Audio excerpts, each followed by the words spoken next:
Dear South African girl, I know we've only just met, but I was wondering if we could spend the day together. See, 1 in 5 South African women is infected with HIV.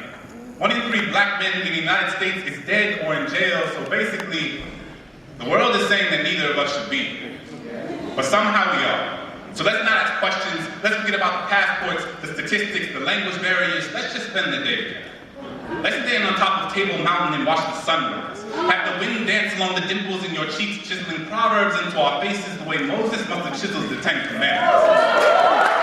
And I know commandment number 1 says not to make you an idol, but I'm running out of words to describe it. Even if I were locked away at Robben Island, shackled down in a cell smaller than that of Mandela's, the sound of your voice would be enough to sustain me.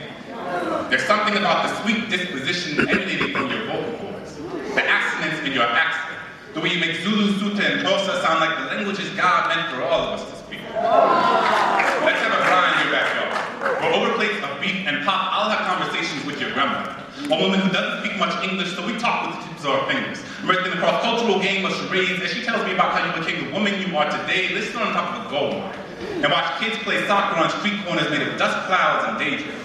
Understanding that each breath we have together is worth more than any of those lustrous pieces of unexcavated rock beneath us. Then, when the sky turns from robin's egg blue to raven's black, we'll meet our friends in town.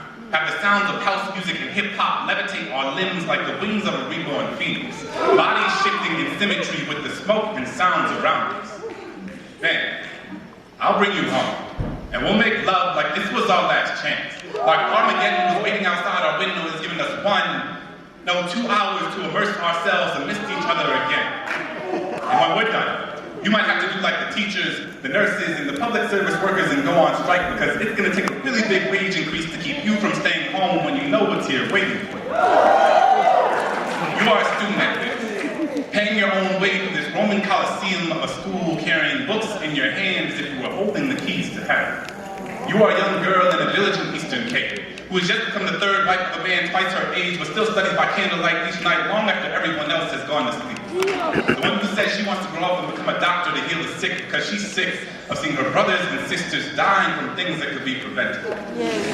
You are a woman selling fruit in the Hillbrow market who has eyes like my mother and a smile like the end of a party, who always gives me an extra apple because she tells me I'll remind her of her son.